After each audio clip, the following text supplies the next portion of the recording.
Bismillahirrahmanirrahim. Assalamu alaikum. In today's lecture, we are going to discuss the difference between conceptual and empirical research. So let's start today's lecture.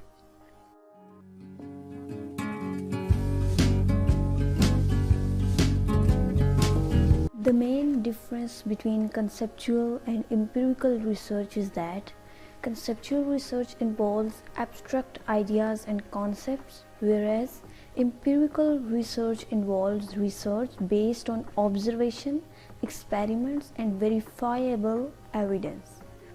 Conceptual research क्या है कि इसमें हम new ideas और theory को पेश करते हैं.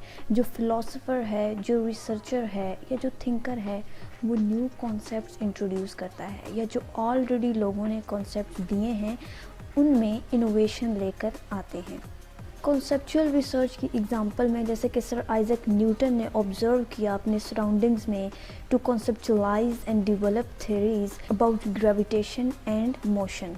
जो कॉन्सेप्चुअल रिसर्च होती है उसको आप प्रूफ नहीं कर सकते, उसको वेरीफाई नहीं किया जा सकता, उसमें कोई भी एक्सपेरिमेंट इन्वॉल्व नहीं होता. And what is empirical research?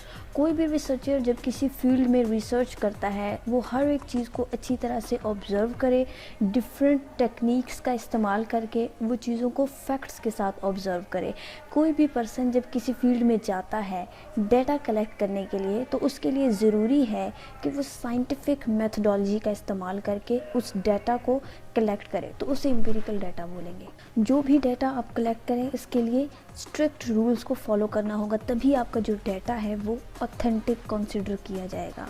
Empirical research के लिए सबसे इम्पोर्टेंट बात यह है कि आपको पहले ऑब्जर्वेशन करना पड़ती है, उसके बाद एक्सपीरियंस करना पड़ता है और फिर एक्सपेरिमेंट करना पड़ता है, तभी वो रिसर्च आपकी एम्पिरिकल रिसर्च कहलाती है और वो ऑथेंटिक होती है. एम्पिरिकल रिसर्च एक डेटा बेस्ड रिसर्च होती है जिसमें हम एक कंक्लूजन जनरेट करते हैं ऑब्जर्वेशन या एक्सपेरिमेंट के थ्रू जो कि वेरीफाइड होते हैं. फार्मास्यूटिकल कंपनीज एम्पिरिकल रिसर्च करती हैं to try out a specific drug on control groups और रैंडम ग्रुप्स, ताकि वो स्टडी कर सकें उस स्पेसिफिक ड्रग के इफ़ेक्ट और कॉज को. तो इसमें उनको ऑब्जर्वेशन करनी पड़ती है, उसे एक्सपीरियंस करना पड़ता है, एक्सपेरिमेंट करते हैं वो, ताकि जो एक स्पेसिफिक ड्रग है उसके कॉजेज़ और इफ़ेक्ट्स उनको पता चल सके और एक स्पेसिफिक कंक्लूजन जो है वो जनरेट कर सकें जो कि वेरीफाइड हो थ्रू एक्सपेरिमेंट्स या ऑब्जर्वेशन. सो मेन डिफरेंस है कॉन्सेप्चुअल रिसर्च और एम्पिरिकल रिसर्च में कि कॉन्सेप्चुअल में